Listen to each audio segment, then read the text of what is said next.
یەکدان خەینە دەنگدان پێشنیاری یەکەم وەک خۆی هەر ئەندامێکی بەڕێزی پەرلەمان لەگەڵەوەیەوە.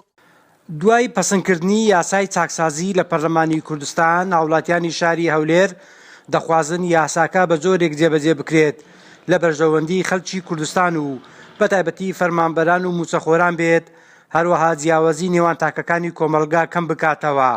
والله ئەگەر بەو قرارەیە کە لە بالاکان موچەکان کم بکەنەوە شش زۆر چاکە، عالم دڵخۆش دەبێت. ئەو پارێکە کم دەکەنەوە بدن ئەوانەی موچەیان کمە لەوان تاواکەرکەن لەوان زیادکەن، عالم دەستخۆشی دەکەن.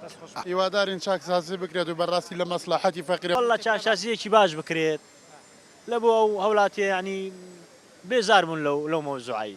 ئەرێ والله ئەرێ وەڵە دادپەروەری هەبێ، یەکسانە هەبێ، یعنی یاسایشی خۆی بکە.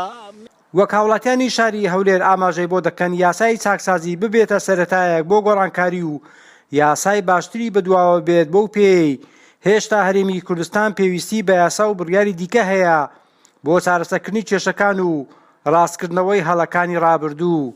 ئاگاوەکاری ئەو یاسانە جێبەجێ بکرێ و بە کاشەخۆ برێم هەی هەموو برایەشین و چ بەرخەوزدای لە بینێ هیچ کەسێک نەبی ئەومان دەوێت. یاساکان بەو نەوەی جێبەجێبی هەموو برای یەک بین، نەک هەر گەورە ماری گچکەی بخوان تەحەدای لە گچکەی بکە. تەبەقەی فەقیر لە چێ پێکاتێ؟ لەو ملەتەی نییە؟ خۆ کەس لە ئەمریکای ناتیە. تەبەقەی فەقیر برای منیان برای تووە. جێ ئاماژەیە یاسای چاکسازی ڕۆژی پێنجشەممە 16 2020 لە پەرلەمانی کوردستان دەنگی لەسەردرا. بە گوێرەی ئەو یاسایە دەستکاری موچەی پلە باڵەکان دەکرێت، هاوکات حسابێکی بانکی بۆ فەرمانبەران دەکرێتەوە تاکو و پارە پاشەکەوتکراوەکانیان تێدا پارێزراو بێت، لەگەڵ چەندین بڕگە و مادەی دیکە کە دەبێتە هۆی نەهێشتنی دووموچەی و دەرهێنانی خەڵکی ناشایستە لە لیستی موچەخۆرانی ڕاستەقینە لە هەرێمی کوردستان. تا عەبدوڵەگەلی کوردستان، هەولێر.